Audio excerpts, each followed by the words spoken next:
Office pa directorate me public prosecution yo DPP yo machek gutio bay wa ko rapaw ya biro mamaklo kumbare me karamoja mon ke chwalo inyim gin wayni mono kono lok makino panyur ni mono lok mati aditi kum ko rapaw ya biro magi piancha denti maure matek dok bene man po ko magaro morne wa don ke tiro bay wa ko kum jodek madon kin lador moko chek melo Uganda man mego Annita anet among la ko president man Vice President Mailobo Uganda kijomo ken mapol mono ko man maro komgin wanen report mapol ke bola George Pawanlo television ne pat Robert Larubi. Office pa Directorate of Public Prosecution DPP utiro bayo files a bero malupe kikoko makikaro kwede milku bare karamoja sub-region.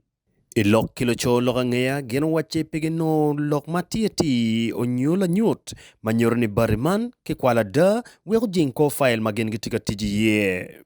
Man nyuti Vice President mi Uganda Jessica Alupo, Prime Minister Robinah Nabbanja kidong lado ot moko chik madit mi Uganda Anita anet among mano loko winye komge lokum kubare dong yamo ramokotoge. Luchui ot moko chik magi aki karamoja sub-region gumor ko matek tutwali kum dulmi DPP mi loro files maga par ber kolo kungi wajo nila nyuti makere weke mete ki cases man weke tiek kitmanomiro bet kwede.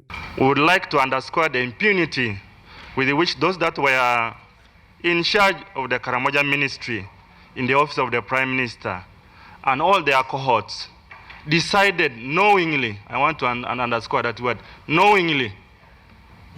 They decided knowingly and with dishonesty and arrogance to steal, to sell, and to distribute those iron sheets among their colleagues, among them, and among themselves, without an iota of shame. It doesn't remove the fact that these were mismanaged. One kompalo chui ot moko chik me karamoja parliamentary group remigio asia owaci gen gitie ki gen ni files a bero petia giki mi kwed matut ikum lokman kon gen gibe mete kaneno ni kikelo ngol mati ilokum kuo bare mirgi matek tieni President Yoweri Museveni mirukati. As we are not satisfied with the outcome so far, we still have hope in His Excellency the President for justice.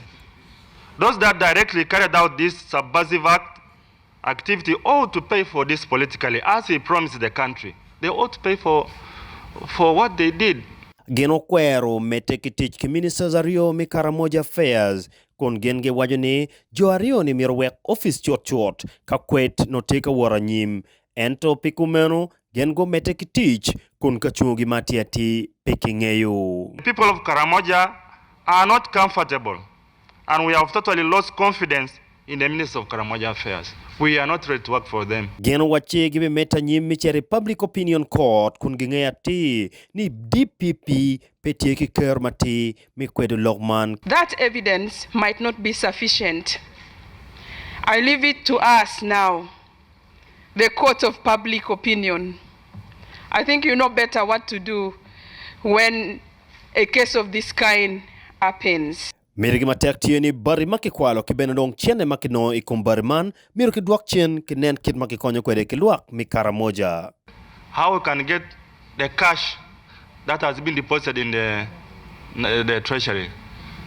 How do we get it so that we buy the balance of iron sheets? Because the cash that they have paid is worth almost another 3,000. Malupe kikuo matek mo beru kamunyeto twali office pa Prime Minister geno karo kilok ni aloka miru bet choti office pa Prime Minister wekenen kit makikero kwede chik madoro office man iyo mati. Colleague, that there should be reforms immediately on the office of the Prime Minister. If supplies must continue to pass through that office. Pilok angeya mo chwenye One Luo TV, Pat Robert Larubi.